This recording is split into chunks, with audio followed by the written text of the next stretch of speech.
apa-apa kok. Bagaimana kabarnya Dian hari ini? Alhamdulillah baik Bu. Lalu bagaimana tadi proses belajarnya di kelas? Lancar, menyenangkan? Ulangan Bu. Baik, sebelumnya Dian sudah pernah mengikuti sesi konseling? Belum pernah Bu. Baik, berarti ini pertama kali ya? Tapi Dian sudah tahu apa itu konseling? Tahu Bu, konseling itu proses pemberian solusi. Bagus, benar sekali ya. Jadi konseling itu adalah proses pemberian bantuan oleh konselor. Konselor itu adalah ibu dan konseling kepada konseling itu adalah dia untuk menyelesaikan suatu masalah dengan solusi-solusi yang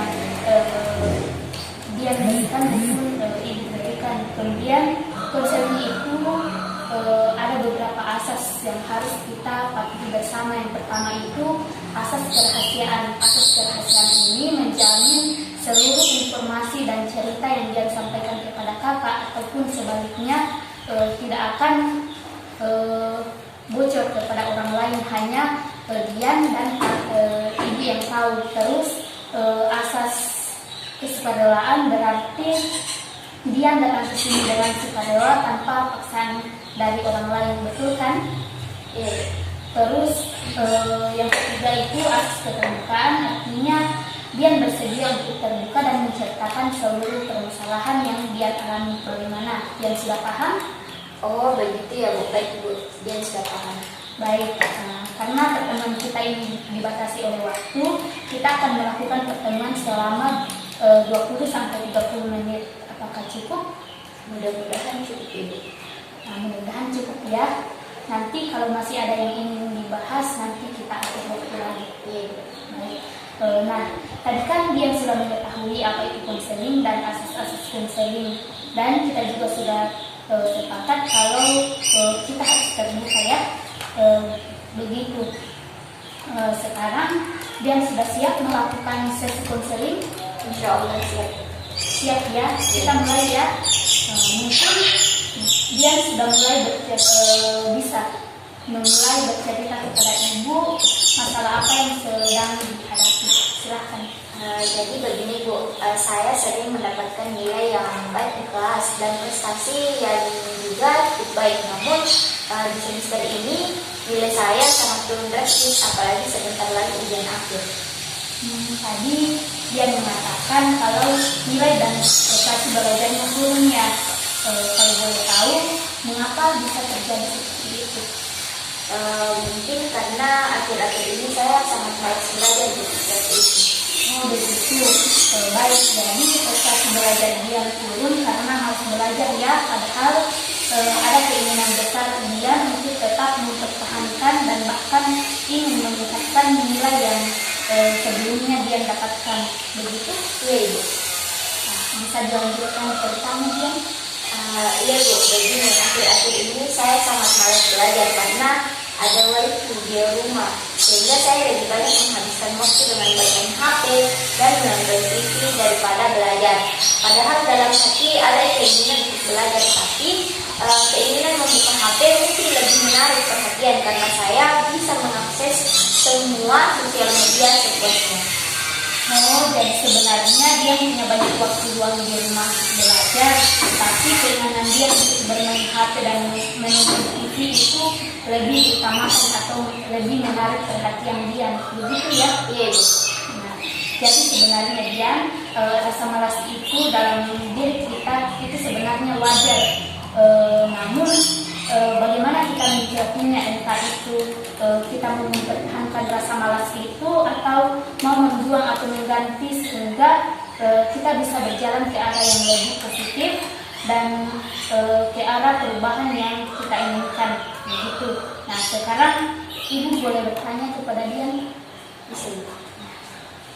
Nah, kalau tadi dia memanfaatkan waktu luang di rumah untuk bermain HP dan menonton TV, sedangkan dia punya tujuan untuk mempertahankan nilai dan prestasi yang dia miliki, apakah kegiatan yang dia melakukan itu bisa membantu dia mempertahankan dan bahkan meningkatkan prestasi yang prestasi belajarnya atau tidak? Sebenarnya tidak Bu, karena waktu luang yang saya miliki digunakan untuk hal-hal yang tidak bermanfaat. Ya, berarti tidak ya. Iya Bu. Jadi semua kegiatan itu menurut Dian positif atau negatif? Negatif sih Bu, cuma menghilangkan rasa malas dalam diri itu susah. Baik, tapi kita sepakat bahwa sikap yang dia lakukan tadi itu adalah negatif ya. Iya Bu.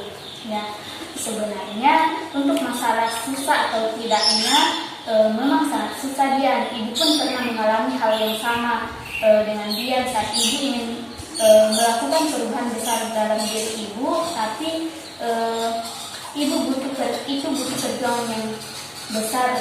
Jadi di sini saya mengajak dia untuk memahami bahwa jika kita ingin melakukan perubahan yang besar atau perubahan ke arah yang positif, kita juga tidak boleh ragu dan malas untuk melakukan sesuatu yang besar, untuk mengorbankan dan berusaha bekerja keras seperti itu. Nah, di sini dia ingin berubah dan berani melakukan kegiatan dengan kerja keras atau tidak? Ya ingin Ibu melakukan perubahan juga. Iya, baik, perubahan juga ya. Berarti kita sudah sepakat bahwa kegiatan yang dia lakukan akhir-akhir ini dalam mengisi waktu luang di rumah adalah negatif. Berarti kalau negatif perlu ditingkatkan atau dipertahankan atau dihilangkan. Dihilangkan ya. Iya. Nah, Ibu mau bertanya lagi nih, kira-kira selain dihilangkan kegiatan-kegiatan tadi yang kita sepakati bahwa itu adalah hal-hal yang negatif, berarti ada atau tidak kegiatan lain yang dia seharusnya lakukan? Seharusnya waktu luang saya itu saya gunakan untuk ikut les mata pelajaran yang sulit dia dipahami di sekolah ini.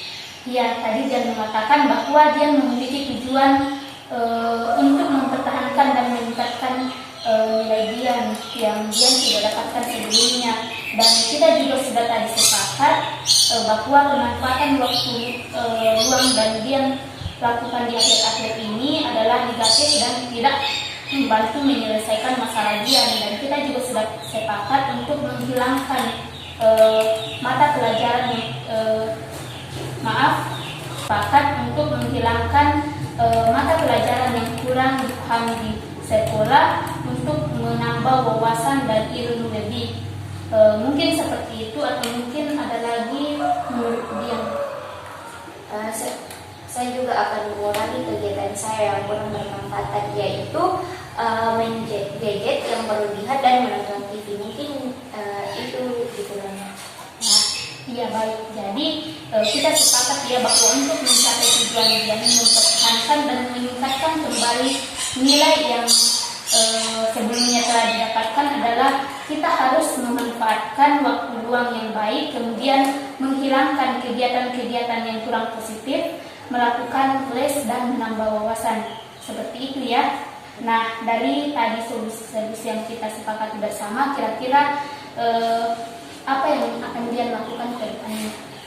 Insya Allah pulang dari sini saya akan memulai kembali aktivitas belajar saya di rumah dan di luar sekolah untuk kembali mempertahankan dan meningkatkan nilai Dian yang sebelumnya.